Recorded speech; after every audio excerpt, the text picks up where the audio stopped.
for today.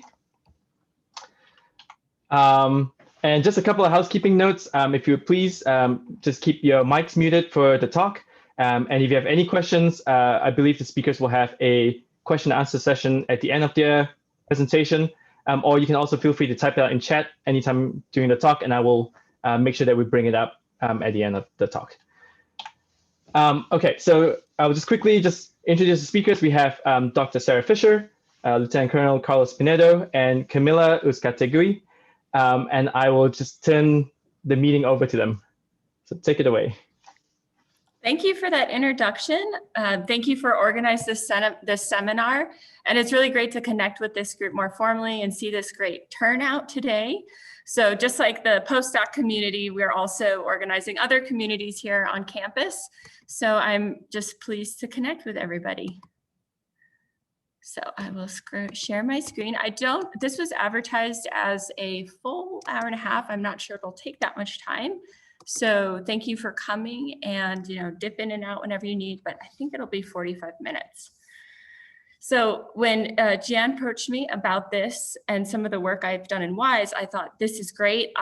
There's so many great student organizations on campus. I'd love to hear from some others as well, or just have that voice as well. So I've been working in WISE, and then I'm really glad that Cami and Carlos could join us today as well.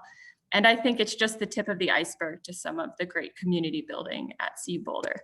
So this probably doesn't come as a lot of surprise, but just a little bit of motivation for the need of some of these groups.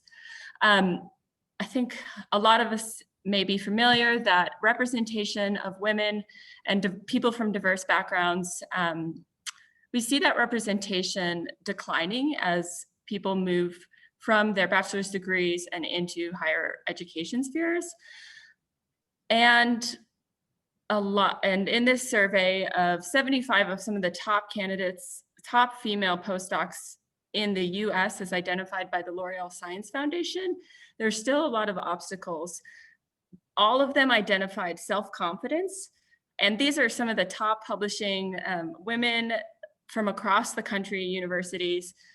They cite challenging policies or unclear guidance for family responsibilities, low quality mentoring, and lack of relatable role models and senior support that they would like. And this also applies to some just diverse representation as well. We know that doctoral degrees are earned by majority white identifying people, and it's underrepresented in other kinds of identities. So both supporting those groups and just giving them opportunity to, improve the representation and through community. So kind of feeling like if there's a mainstream identity and maybe you don't feel like you're a part of it, that social isolation can be a barrier to retention. And I'm by no means a social scientist, by the way. So if you have some ideas related to this, please let me know. It's such a complex topic, but from some of the literature I've been interested in, we do know that women of color faculty feel isolated from some of their social support networks. People often feel like they have multiple aspects of their identity that they have to reconcile during graduate or faculty levels. And that can be a little bit of a big onus on them because they might feel like they have to represent that identity alone. Furthermore, they could have limited access to an immediate or relatable mentor or close community. So as we make our progression from undergraduate to faculty levels, it's an ongoing process of reconciling your expectations both in and outside of STEM. So probably some people in the group are familiar with some of these studies. Children actually solidify their expectation of what they think a scientist or engineer is as early as 10 or 12. And of course, there's this very classic representation of what a scientist is. And just read a few studies on this that this is improving. So of 5,000 US children in 1978, 99.4% of them drew this very classic stereotype of what we think a scientist or engineer is. And this is improving. So now say 30% of girls will identify a female scientist, but these studies didn't really break down into further representations or identities, but still there's clearly a lot more work to be done if already people are kind of having these expectations by outside cultures put on, or outside representations put on them. We do know that interventions can really help though. So when people are introduced to other kinds of scientists or saying, hey, you can picture yourself as a scientist, some of this representation or self-identifying, ability to self-identify as a future scientist improves. So we probably all know the STEM identity and a sense of empowerment is really important to feeling successful and staying in the academic pipeline. So yeah, that comes from an empowered individual identity where you feel you can do this and you have kind of these positive feedback mechanisms from undergraduate to faculty levels. So of course, we all know that our peers, our faculty, our mentors, and ourselves can foster this positive self-development. And this just really helps believing that we're a part of STEM, our sense of belonging, and knowing that we can do it and stick out some of the tough challenges of science or engineering. So having an appreciative and a network that acknowledges your efforts is really great for building confidence. So that's why we're all here now speaking about our different efforts towards these goals and what helps sustain participation and individual empowerment in STEM. And research shows that creating support and networks and community is one of those key factors. So just like the PAC group and all the groups here today. We definitely need to see mentorship at all levels, and some of the organizations we'll talk about today accomplish that as well. Having relatable role models and just opportunities for self-confidence building. And I don't know, we're either aspiring faculty here or have different goals in leadership in STEM, but I would love to see more formal institutional support of these elements. So just want to acknowledge, like, a lot of this work is done on the side of being a scientist or engineer in graduate school, which is like your main job is publishing papers.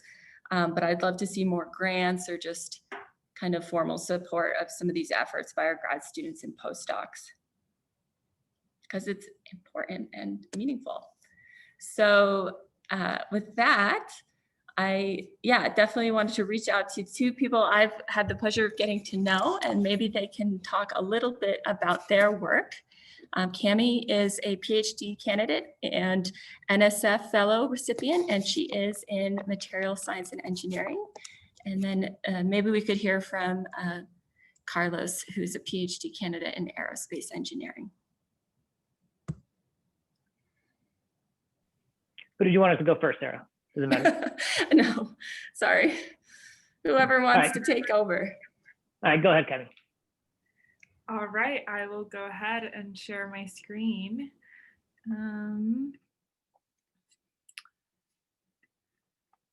And give me 1 second while I find the little present button. Awesome. Well, thank you so much, Sarah, for that introduction, and also just for really kind of talking about the statistics, because I think there is one thing about like hearing and knowing that folks don't feel like they're part of a community, and folks that feel like they don't belong in a particular place. But when you start to contextualize it in the context of the data and what we're all used to seeing, which is the numbers, you see that this is actually happening not only here in CU Boulder, but across the country. So I'm here to talk a little bit about CU Cafe. Again, my name is Camila Uzcategui. Gian, thank you for my last name pronunciation. It's definitely not easy.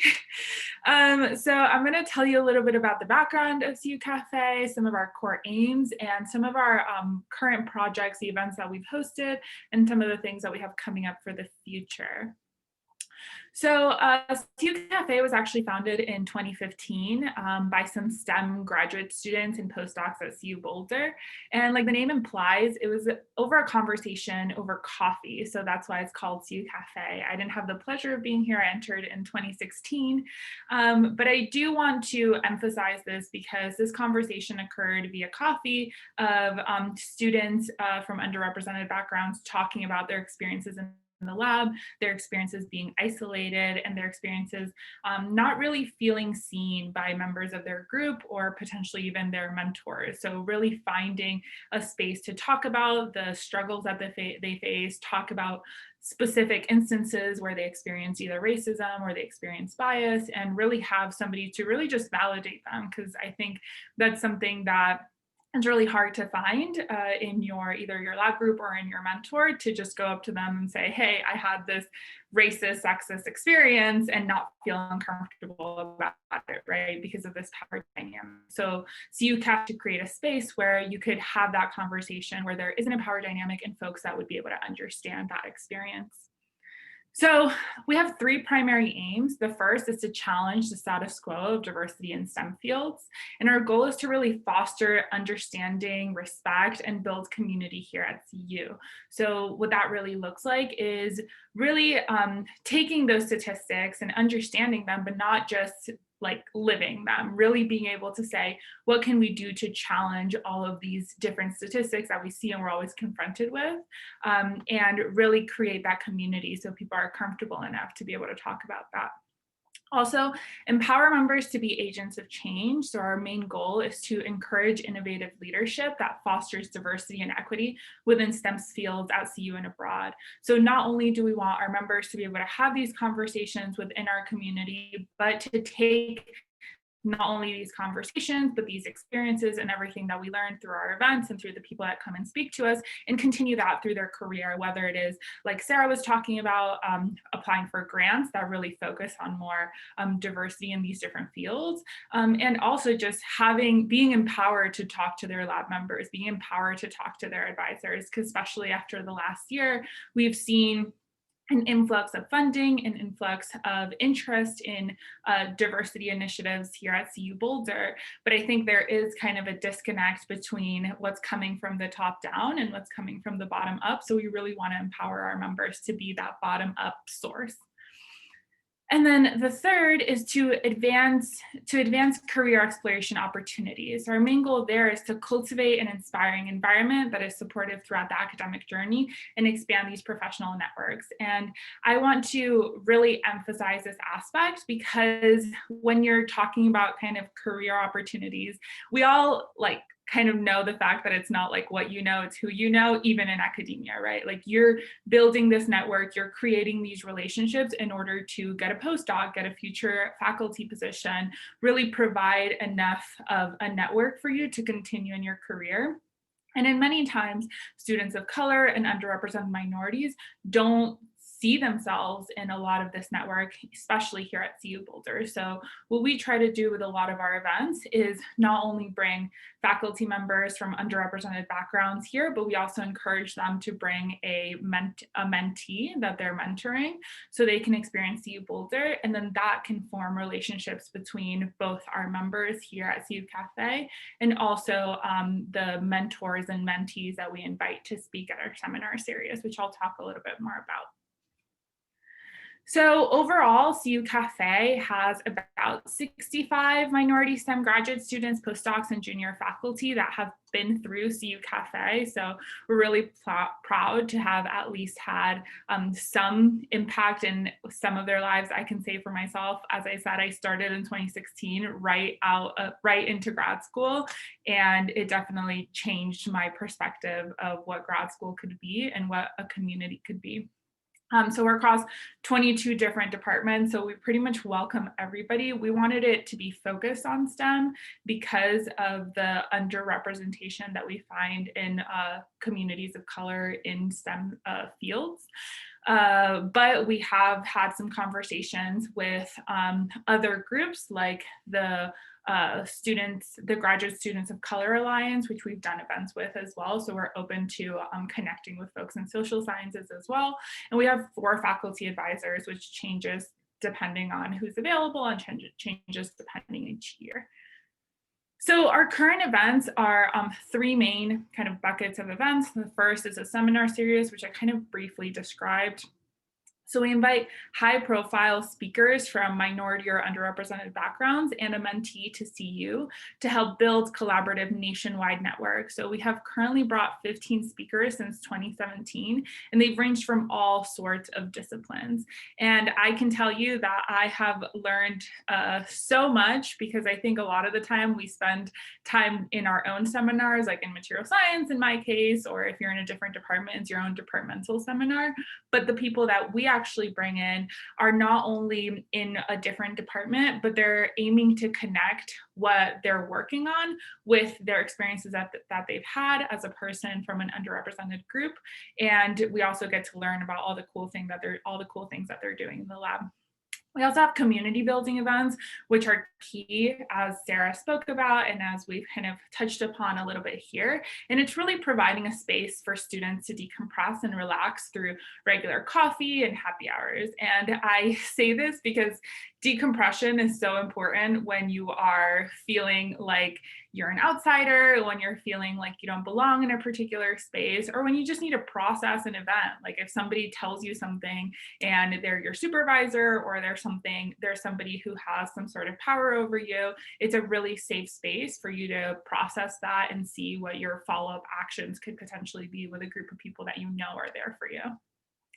And then the last is collaboration, which is we join hands with other organizations who are doing similar work by advocacy engagement, mentoring undergraduates and other workshops. And I think this is really important, because when we talk about building community, it's not just community of people that are doing the same work as you in terms of STEM, or people that look like you, or people that have the same interests as you, but really building community through the career levels, right? Like we want to build this network with faculty members that are throughout the world, but we also want to build this network with undergraduates who are potentially looking for mentors, potentially looking to just see what is happening in the graduate level when you are an underrepresented minority. So we try to engage with other organizations on campus that are doing similar work and could potentially use our support. And I know Carlos is going to talk a little bit more about STEM Routes, which is an amazing organization that provides mentorship to undergraduate students.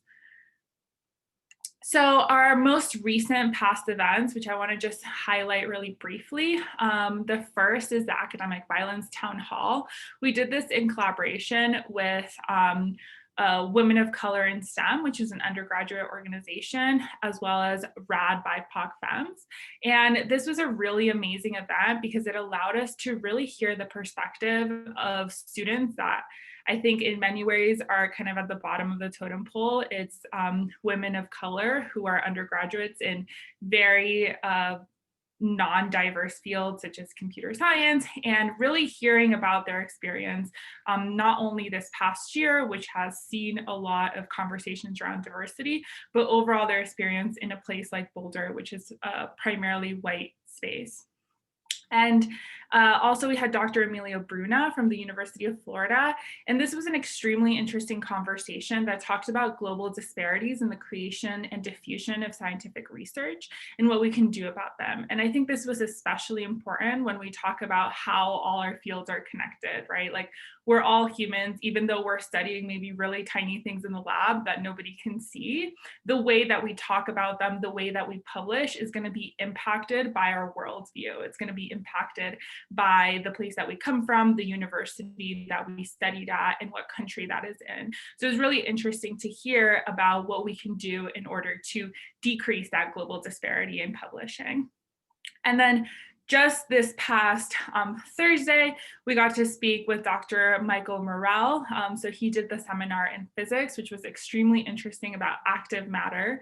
And we also got to hear in our coffee hour series about his career, which was definitely a windy road, but it was extremely inspiring and extremely motivating, and also very encouraging to hear how these networks can really kind of walk next to you through your career path.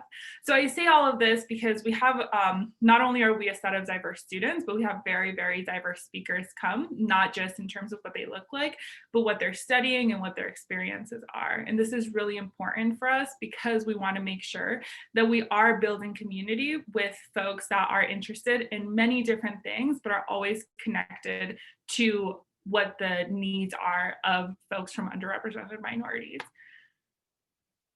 So I want to read you a quote. This is the last bit of the quote, and I have the quote in actually my other monitor, so that's why I'm looking up. And I want to read you the entire quote because I think it's really powerful. It was from a CU Cafe alumni, and they said, "At CU Boulder, I was enormously unhappy. My working environment was racially hostile. I experienced institutional and interpersonal racism and sexism. In CU Cafe, I found unwavering support from peers and colleagues. More importantly, I was able to give support. I threw myself into projects, advocacy, mentorship of graduate students, and the logistics of providing an excellent experience for speakers. Mia Ong, a distinguished scholar from Turk, told me that she had never been treated better as an invited speaker. I took care of others at a time where I truly felt that the institution was whittling me down to nothing. I did it partly because I was hoping to emulate how I wish someone would care about me. CU Cafe is for and by the students." So now I'm reading what's on the screen. "We give what we can, we take what we need in a space where we all understand why we're doing more of one than another. And we know how to treat others well because we've been treated so poorly. CU Cafe was truly a lesson in living with and by my personal values."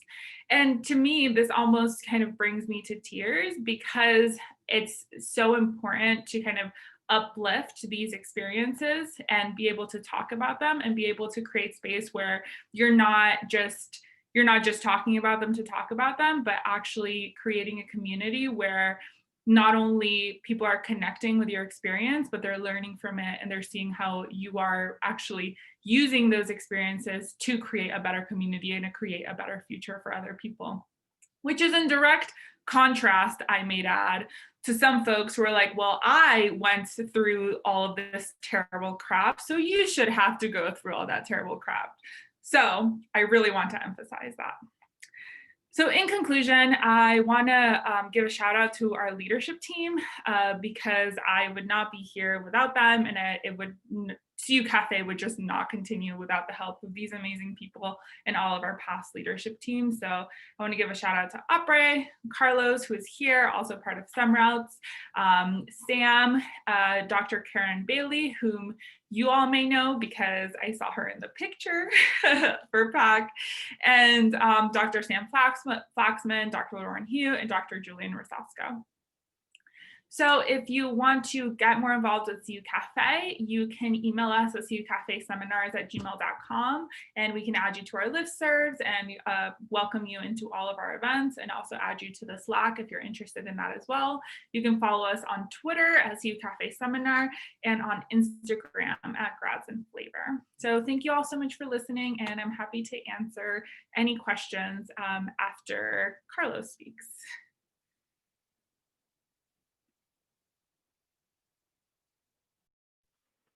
Awesome.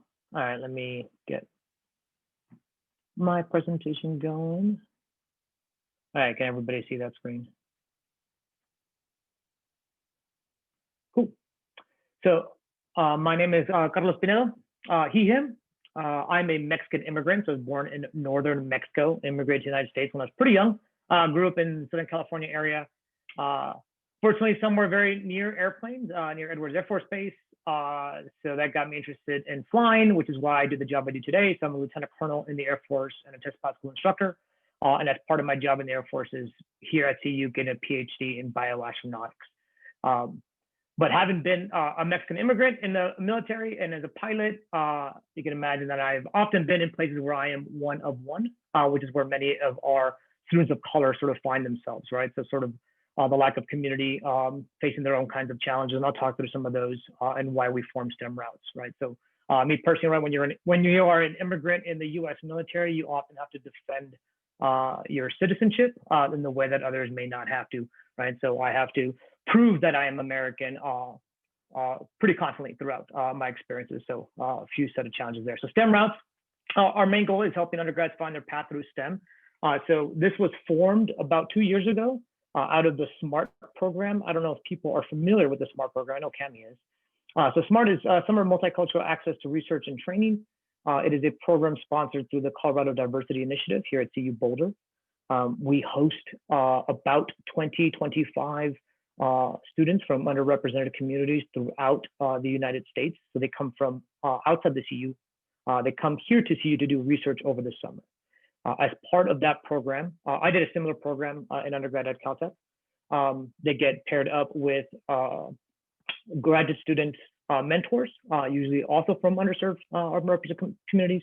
And so we saw, and while they're in that summer program, they do a lot of training workshops, learning about how to be successful. And we're trying to, one of the main goals of that SMART program was getting those students to hopefully apply to become graduate students here at CU Boulder, right?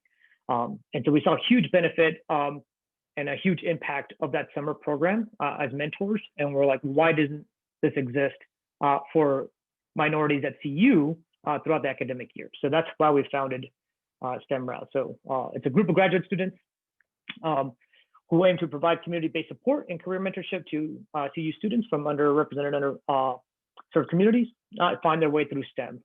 We do so through training mentorship community by combining workshops, mentoring, and social events. And I'll talk to some of the different community events that we do. So the first is we have these workshops, and the goal of these workshops is usually to address things that we personally encountered, right? So when you are first generation student or from a low socioeconomic background or from a ethnic or cultural or family environment that does not promote education, it can or probably was difficult to find information or to know about how to apply just to undergrad. And that only gets more difficult when it gets to grad school. And I'll talk about a little bit about minority status stress and family origin minority status stress, where if I know myself from a Latinx background in certain Latinx communities, even in the United States, there's a lot more value put in entering the workforce than entering academia. And it can be difficult to convince your family as to why you would go to undergrad.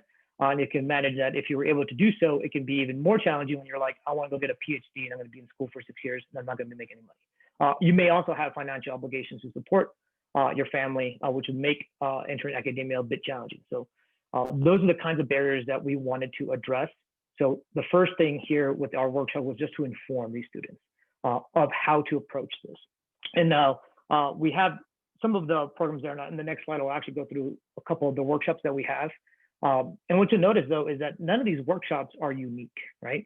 These things are offered all throughout CU from various organizations, whether they're led at the department, they're led through other centers. So why do we host them versus just asking our students to go somewhere else? And one of the key parts, I think Sarah brought up, of what are the challenges for underserved community members, right? Finding that community. If you're a one-of-one at CU, wherever you've been, going to a CU-led workshop where you continue to be one-of-one may not be the kind of environment that is best suited for you. And they may not address sort of the specific challenges that you may be facing when looking at applying to grad school, right? And so one of the things that we wanted to provide in this workshop is both that education piece and the information piece, but also allow students to meet other students who are facing the similar challenges to get that sense of community and to make a safe place to ask questions that may seem sort of silly or ignorant in other communities, right? And so that's why we wanted to provide it here. And the other thing too is that through these workshops, which are led by graduate students, more often than not, we sometimes invite outside speakers, is the power of personal stories, right? So this is something that CU Cafe does very well through its speaker series, is that oftentimes it isn't so much what that speaker says, or their specific, science or research that they're talking about. It's that it's somebody that looks like you that was able to go through that, somebody who's speaking to the challenges that you are also personally facing. And so that provides a connection, both professional and personal, that is not easily replicated through some of the other workshops that are done here at CU. So that's one of the reasons that we host these workshops. So there's just a couple of them. One is a path to descent. We talk about how to apply to PhD program, how to approach your advisor, how to write letters of recommendation, or how to seek letters of recommendation, finding summer research programs, both outside of CU and within CU, how to take the GRE. So you'll see these posters throughout.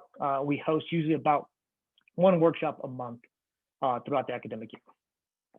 And we also, through that, right, so first we start off with how do we get people to get good applications and spots for them to do programs that are already established here at CU for research. And then we looked around and found that there are a lot of underserved and underrepresented students for whom the currently established research programs were not adequate for what they were needing, right? So we decided to create our own. So we have, as of this year, created our what we call the Uplift research program, which is to empower underrepresented minorities in STEM, but offer them opportunities to engage in research, coupling with professional development, mentorship, workshops, and they're going to be paired up with some graduate students, right? So two main goals for this Uplift program was to assist and change the institutional mindset around undergraduates participating in research, and I'll talk to what I mean by that change in mindset. And two is to train students to be efficient researchers and effective science communicators while providing that mentorship and guidance. And so one of the things that we want to switch with this program is, so many of the established programs at CU do a good job and they seek out diverse student populations. But one of the challenges with these programs at times, or when we look at research for undergrad programs, is that the goal or the objective sometimes is the research, not the student, right? And what ends up happening is that we sort of joke, and this happens throughout many different places, is like the rich get richer. So students who already have the skills to succeed in research are the ones getting hired to continue to do research, right? The person who already on their resume says that they can do C++ is the one that's getting hired into the lab where they need C++, because the lab's focus in hiring that undergrad student is accomplishing more research. What we wanted to change that undergraduate research opportunity program to do was that the focus should be in training students, right? And so that the outcome is the student and their preparedness and their connection with professional organizations, as well as sort of changing an affective response on sort of science identity, engineering identity. And so we sort of changed it around, and it's kind of interesting to me when we use the word, some programs are called apprenticeship programs. If you look at sort of the classic apprenticeship program, you are meant to fail throughout your apprenticeship, right? You're not producing, if you're creating violins, the first violin you make probably isn't going to be very good. But the point is that you're learning throughout that process. So we want to kind of change that mindset around. And we also wanted to decrease some of the barriers to entry into such research programs. So we offer entry 2 times a year versus just one application in an academic cycle. We also have an 8-week shadow program as well as a 16-week program. And then we have funds to pay our students who participate. So a little bit different. We'll see how this goes. Right now we have 6 students enrolled in this program, and we are continuously looking for more labs to participate. And then we have a few of our, and then our mentorship program is going to encompass a couple more different programs. So 4 main goals, right? So these sort of correlate very well to sort of the challenges that Sarah brought up. And when we're talking about mentorship, though we might have formal mentorship programs created, STEM Routes as a whole is doing both informal and formal mentorship always, right? When you create a community that is supportive, there are going to be multiple opportunities throughout those connections to provide mentorship. And to me, it's both directions, right? Like I learn a lot from the students and their challenges they're facing now, and how to overcome them. Some of them have better ways to overcome stress and school stress than I might have, even with a few more years of experience. So, so when we look at our mentorship program, though we do have it somewhat formalized, we're always looking for opportunities to connect. So there's 3 main programs that we're running now. So there's the Uplift Research Program Mentors, right? This is where we have both lab and graduate mentors assigned to students. We have what we call our Engage Mentorship Program. This is our general mentorship program where students can sign up through our website who are seeking mentorship from graduate students from an underrepresented community. So students like that, and we create that network. We also connect them with other students of color. And then this year too, we partnered up with the College of Engineering and Applied Science in their Access and Inclusion program. So this program was started to directly impact some of the challenges of COVID in the virtual environment.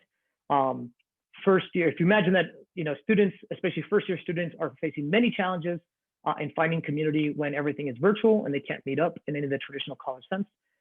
First-year URM students are especially feeling isolated during this time. So when we started this program, we pair first-year URM students with an upperclassman. So they're getting peer-to-peer mentorship there, and as well as a graduate mentor. So they end up having 2 mentors. We pay everybody that's participating in this program, right? Because we value their time. And hopefully we have right now about 35 first-year students in the program and about 70, a little over 70 mentors participating. So so far, the feedback we've gotten from those first-year students has been very positive in their sense of sort of being more connected. And part of the goal here, right, is that sense of identity, retention, and community building. Sarah brought up some facts. There's quite a bit of research done on what the impact of this mentorship can do, right? So for sure, enhance science identity and sense of belonging and self-efficacy, right? We want people to be able to go out and accomplish things on their own. The ones down here at the bottom to me is sort of more important to the enhanced recruitment of URMs into the science fields. And one thing I wanted to bring up is that most of us maybe none of this is the case, is that the mentoring landscape is not even, right? So, you know, like, why are we at STEM Rats targeting a specific population or specific populations for mentorship?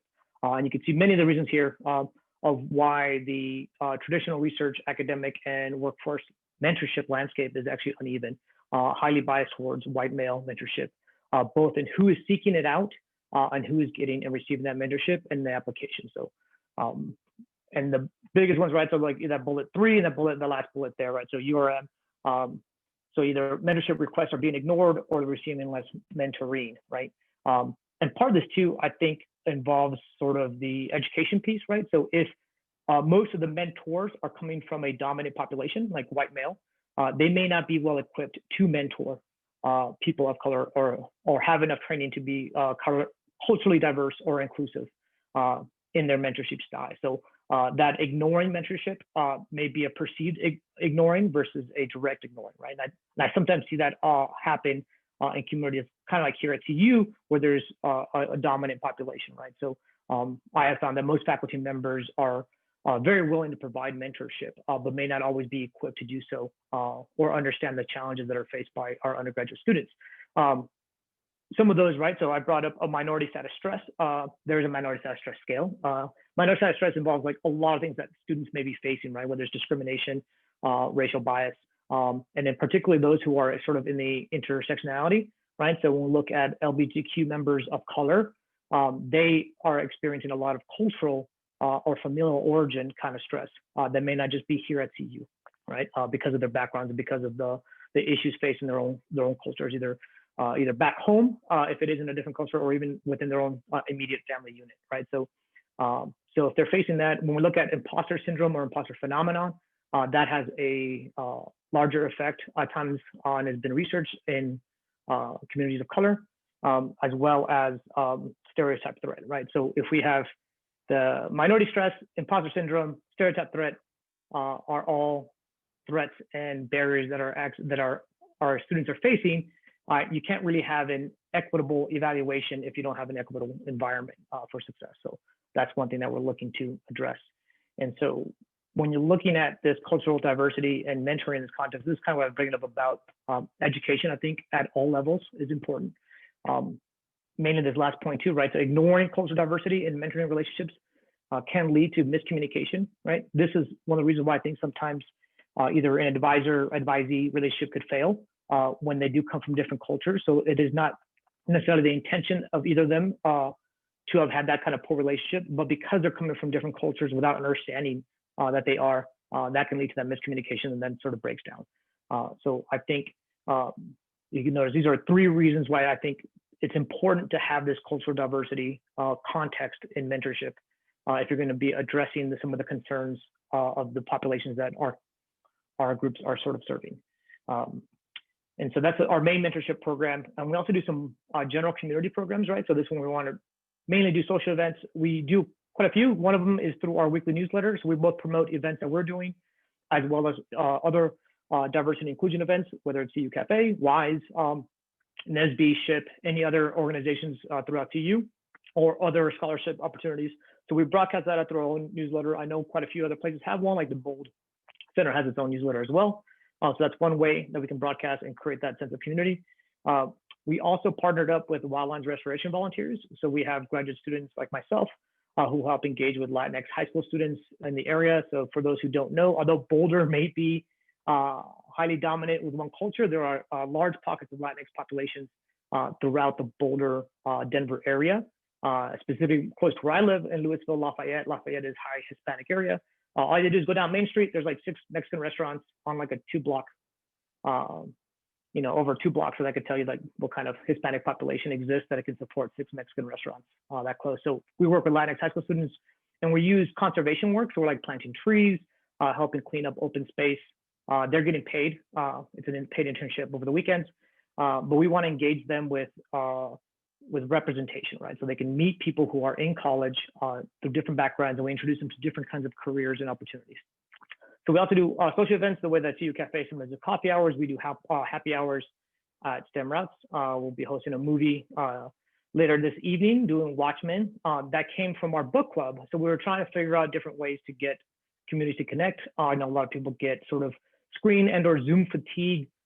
So we thought having a book club, our book club has been quite diverse. So we've looked at short stories, biographical works that are dealing with underserved population issues. We've also done fiction, science fiction, and most recently we actually read the graphic novel, The Watchmen, and now we're going to watch the movie to kick off this year. So if you'd like to join any of those events, we do have a couple ways to connect.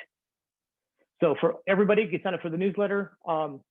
We always have a K-12 outreach we're looking for. If you know of undergraduate students that would benefit from participating in our programs, please have them sign up either to be a mentee or to actually join our team as undergraduate liaisons. For graduate students, you can always sign up to be a mentor for any of our programs to help host office hours. You usually do those sort of general, just wait. There's like, a couple of students who are on a Zoom call, and if somebody just needs some help or needs to connect with a graduate student on whatever they're working on, student application, year up application. It's not tutoring, though sometimes we have students who come in hoping to do tutoring or join any of our planning team or committee teams. So as far as the support that we're always looking for, so funding is a big part of it. When we're looking at hosting, or if you're in a lab and you have the opportunity to, or have extra funds to host one of our students, that would be great. The other thing too, we sort of advocate is that you start to include, if you are in the process of writing proposals or grants, that diversity inclusion be part of that grant writing proposal. Right? That would support programs like Uplift, that funds are specifically set aside to hire on or do community outreach to any of these populations. The other one that helps, I think we already do a decent job, is sort of the mutual event advertising, right? And that helps create that sense of community. And I think it also helps highlight that there are a lot of groups here at CU that are doing some really cool stuff. Bullet 4, I think, is a big part. So when I talk about active sponsorship, this to me is a problem that I see quite often. And what I mean by active sponsorship is that we should be promoting our underserved students. We should be advocating for them, nominating them for awards, right? So one thing that I see that I bring up to my advisor all the time, I'm like, hey, there's these like cool diversity awards that are out. Like we should nominate this person. And they're not awards that if you're not from that population, you may not know, right? Like, and so I know that I try to do a better job of understanding, AIAA awards that may be addressing women in aerospace. We have AIAA awards that address diversity or diversity scholarship awards, right? So understanding those awards exist, even if they're not applicable to your population, because it may be applicable to some of your students, right? And then actively seeking out ways to uplift and sponsor those students. And then lastly, better mentorship training, funding, and recognition. One of the issues I think faced by our organizations, right, is that we are pulling for the people who are running these from a very small piece, right? Like Sarah brought up the numbers of graduate students or postdocs of color, right? That's a very small population that is trying to do a lot of the work. And there's plenty of research out there about how there's some expectation too for us to do some of this work. So recognition of the kind of work that the people around you are doing is great. Funding to support them. For us too, oftentimes it's a lot of volunteer work, a lot of hours goes into it, so some monetary compensation. And then that first piece there, something that I've been trying to work on here at CU quite a bit is that we too often in some of these programs or in programs throughout just take people who are older or experienced and tell them go be a mentor, but we don't teach them how to be a mentor specifically for these kinds of populations. So I'd like to see better mentorship training along those lines as well. And with that, That's it. There's multiple ways, kind of like CU Cafe, so you can connect with us through our newsletter, email us, Instagram, or on Slack.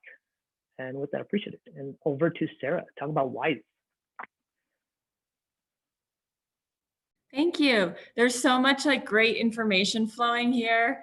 So if you have a question too, or an idea, feel free to put it in the chat so we make sure that we get back to it for everybody's content. So I also just want to like thank Cami and Carlos again, and Jan for organizing. Oh no, that's my emails. I'm so sorry. All right. Because there's something called organizer fatigue that's very real. So I think from my experience, you know, we seek community because we need it, but then we end up becoming a leader and creating it. So it's kind of this balancing act I think we all have to do, where we're like putting our heart and our minds out there. So yeah, that's why I just think formal support, and it's a lot of volunteer hours. So thank you again, you guys, for just kind of getting the word out and yeah, doing stuff. All the things. So I'm happy to talk about WISE briefly. It is all inclusive. So this is pretty much, I think the majority of our population is grad students and postdocs. That's who I think has been most active. We love everybody, so feel free to get involved. This is pretty informal. It's one of the reasons I've really been drawn to it. So I've sought it as a community for myself. And then I got more involved. So there's a mentorship program. There's an outlet for friends in discussion. We've done a lot of outreach into the Denver metro area. A lot of the members have set up networking and opportunities with other companies. So I think it is probably geared more towards the graduate and postdoctoral levels. There is also, I believe, a Society of Women Engineers who I think has a little bit more undergrads in it, and I think is a national society. But I've really liked WISE because it has its own unique flavor. I think it's very kind of user generated, or the women who are creating these events are the women going to them and leading it. So it's very self-sustaining that way. Like I said, I moved from the East Coast. And I actually had a serious health issue immediately from starting my postdoc, and it was pretty isolating. So also, if anybody's going through that, I'm more than happy to talk to you about it. But yeah, so it was a great group to get involved in, and it's been a lot of fun. So we did do a small survey of our members, and what people really seek, they want a lot of career direction, but we're really seeking community and support and seeing representation of women in STEM in this organization. And we want, sorry, I'm having a hard time seeing my own screen, but yeah, we just want mentorship and activity that builds a community, even more than say how to do a resume. But like Carlos, you've mentioned so many amazing professional development things. But yeah, so kind of informal here. Our respondents also really value partnership and equity and inclusion. So yay, we're all collaborating now and with the postdoc group, and I think we're going to be following up for more ways for us to collaborate. My screen is not advancing.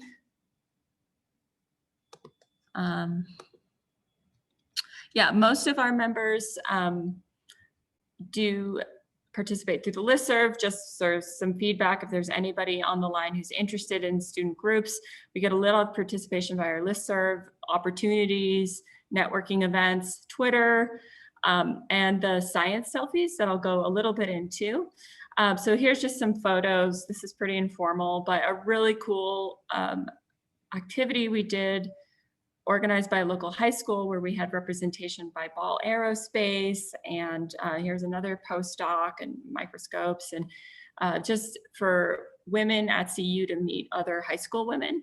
And I can't tell you the enthusiasm of some of these girls. It was amazing, and it was like awe-inspiring for me and them, and they're meeting some of the first, I met some women who I think were in 7th grade, and they've heard about being an environmental engineer, and I was like the first person they met who's an actual environmental engineer.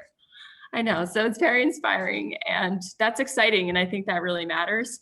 WISE also does this great SciComm event, so puts on showcases for women to present their research. We are going to do a version of it this year. So there's a lot of people on the line. Feel free to get involved, get on this listserv. We've had a lot of great platform presentations by like outside speakers. So definitely look out for that, get on our listserv. And yeah, we have other great networking events. So it's obviously been a COVID period. So one way we've been able to work with our community is basically just by our selfie series. And I think Marielle was on the line for a little bit. But I just love this. It's just showing a lot of different scientists in the CU Boulder community that you might not get to meet when you're just a postdoc or grad student. So it inspires me to stay involved and be proud of the work I'm doing. And it just features a bio and all this great stuff. If you want to be featured, feel free to email me and we'll also feature you if you're a postdoc doing work here. So we'd love to highlight you as well. Really easy to get involved. This is a pretty low commitment organization. There's definitely opportunity for more formal leadership roles. And so if you really want to get involved, there's lots of space for that and kind of creating your own community or events you want to see. And then I do want to make mention of all these other great organizations on campus. I kind of thought about emailing everybody. I knew Carlos and Cami a little more directly. So I thought that was, yeah, so thank you. But there's lots of great opportunities. So either you can feel involved or find your community or also, you know, just be an ally. So I think what Carlos was really saying is a really big need of mentors learning how to close this gap a little bit or learn how to be a little bit more of an accessible mentor. And I noticed something, which is people's personal web pages or their like lab group web pages where like they'll put a diversity or inclusivity statement and they'll say, here are some resources on campus. Here's a bunch of other communities. You don't have to necessarily identify with that, but there's a space and time for you to become involved with that. And I'm supportive of that. So I think that can be a huge way for faculty to really support the work and just supporting the work of these role models and these people that are putting the hours and time into creating these communities.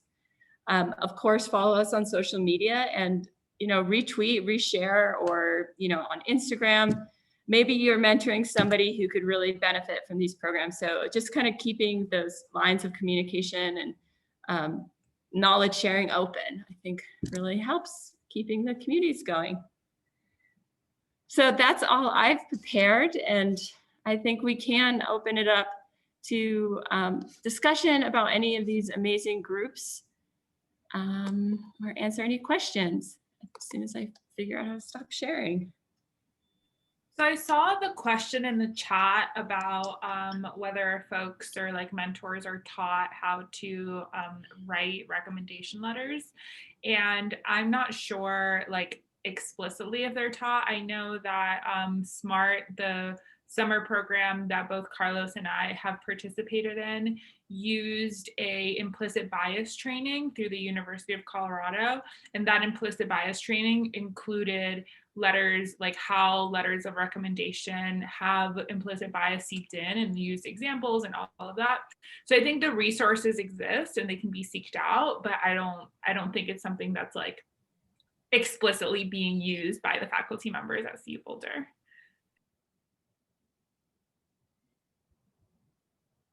I've come across some resources. I'm not sure if she is on the line. I've come across some on Twitter and just people sharing like how to write a non-biased letter of recommendation. So if you're seeking that, I could share what I found that was kind of helpful, but it sounds like it should be a thing.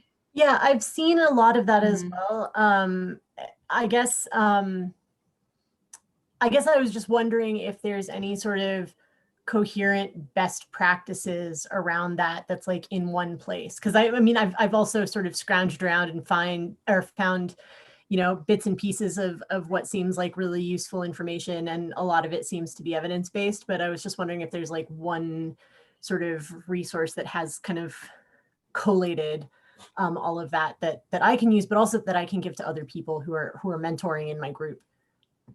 Yeah, I think it's through the Colorado Diversity and Inclusion Office. I can get you the information of exactly the person who did the implicit bias training. And they just a huge section of the implicit bias training is writing letters of recommendation, because I think they're also used to doing it to faculty. So I'll find the name of the person and send it over to you.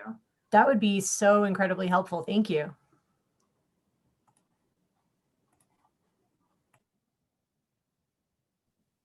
And along that line too, Emily, you brought up, I think is kind of good too, that when we're teaching, whether we're at TA, RA, the use of inclusive language in those environments. And so there's some really good inclusive pedagogy throughout a bunch of different, CITRL, if you're familiar with that. CU Boulder has access to that network of teaching and learning practices. I went through one of those as well. So I took the implicit bias test from Harvard that offers a bunch of them. There's actually, they put up a couple new ones now on presidents and politics, which I think is kind of interesting.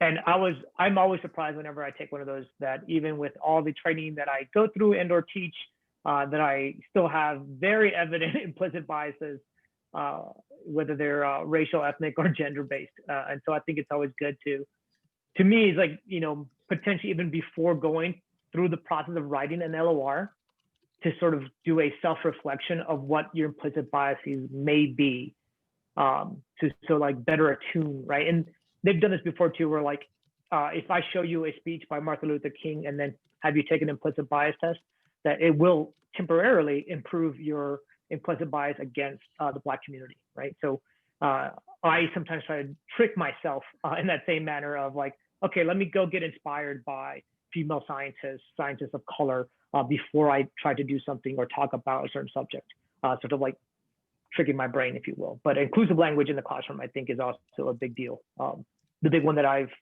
tried to avoid is stating the word obvious, that no answer to any question is obvious, right? So, that really happens quite a bit with multiple choice. You go okay, the answer is obviously C, because there may be a student for which that answer was not obvious. And now you sort of separate them or isolate them from the pack, right? You are the one that is different than the rest.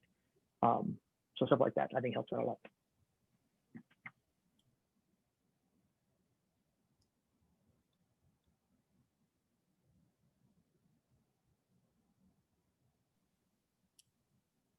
I guess I'll just echo I think there's also lots of links for Carlos and Cami and myself for the WISE organizations, just how in depth you guys, I guess all of us are at kind of the multifaceted needs of different people or the different members of your organization. So that's just so cool to see. And yeah, there's just so much good stuff going on.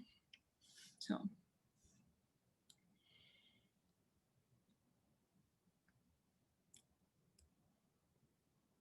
Any other questions? I'm just a little curious, are other postdocs? I don't know if the audience was kind of mostly postdocs, or give a thumbs up, but I hope you're having a good postdoc experience. It's a weird time to be a postdoc. I know. Not being able to be in lab much, Yeah.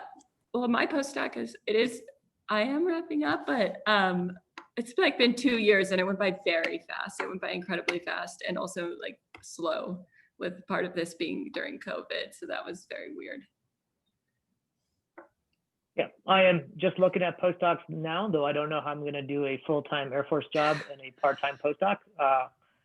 I'll try to figure that out, but I for sure may be reaching out to PAC to get some tips on applying to postdoc. I think that, and at least for STEM rounds, so something that we want to connect our CU Cafe as well, is that we as graduate student population are sort of undergrad focused in our work.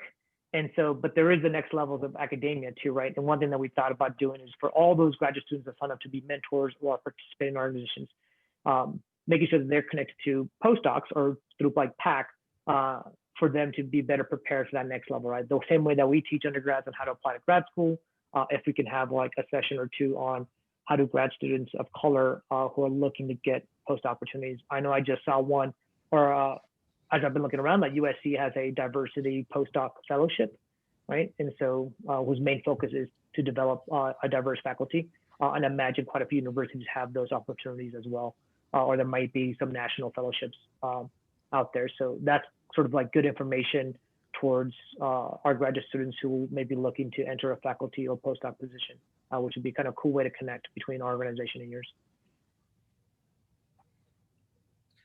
Carlos, maybe you could, I'll download this. Maybe you could link that, or I'll follow up with you. Maybe I'll send it. I just think this chat is great. There is a couple, you can save chat, by the way, if there's a few resources you want, and maybe I'll just follow up with you.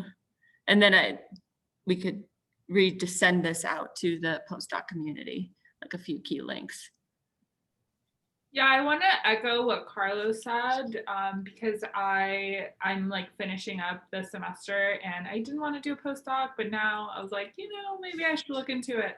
And like all of the applications are like done. They're just like, they were in October and like November, and it's something that I didn't know. Like I didn't realize that like postdoc applications and like postdoc fellowships like start so early in terms of the applications.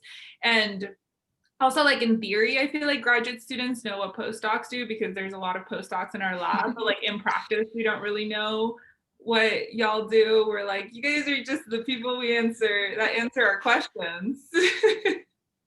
So I think it'd be awesome to maybe collaborate with PAC, and other postdoc organizations to kind of get y'all to either collaborate with Some Routes or CU Cafe to kind of just get some perspective in terms of like applying for postdocs and like your career up to now or something like that.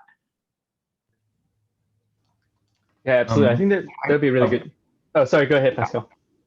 Yeah. Hi, everyone. I'm Pascal. I'm co-president of the PAC, and I just wanted. Well, first of all, actually, I just wanted to thank you all because I think this was so inspiring, and just hearing what you guys are doing just gives me new energy. That was really amazing. Just wanted to thank you all, and then yeah, I just also wanted to say that if there is ways where we can collaborate with you guys, we would love to. So please just reach out, and we are very open to any type of collaboration, and would love to support you guys. I think thank you, Pascal. And I do think it's a great idea. Well, I've just done a wise thing, so maybe we can make this all come to fruition. And I do also think it's a great idea to have some kind of working document distributed about like national lab fellowships. And like, you're so right. Like it starts so early. It's crazy. And sometimes they're really involved. Like you have to get faculty and write statements. So yeah, I think that'd be great to identify, make a cohesive, like I know 1 or 2 page short version of getting a postdoc.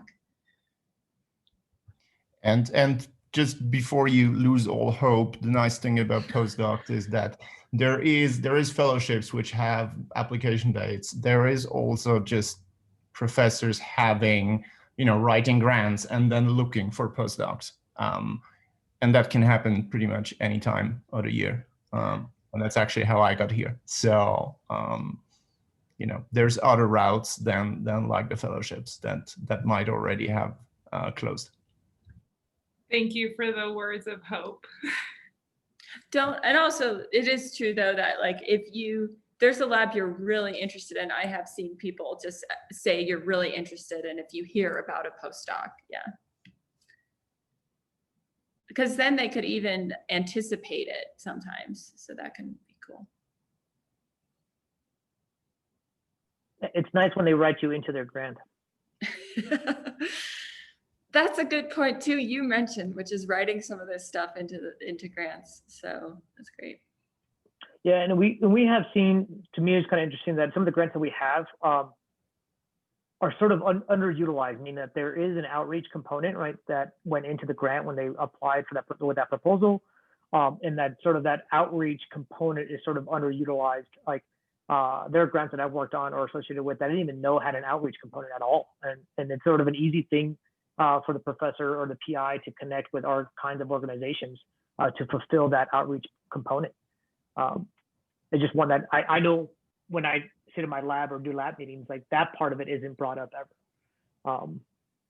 So even on these like $15, $20 million grants, then. Well, I feel like I don't know. It's not really like a reach. They'll be like, we'll do something that they're already probably doing in terms of outreach. So I think it's a great idea I mean, this is such a great mechanism. Like you have the formal structure and formal outlets, so might as well support.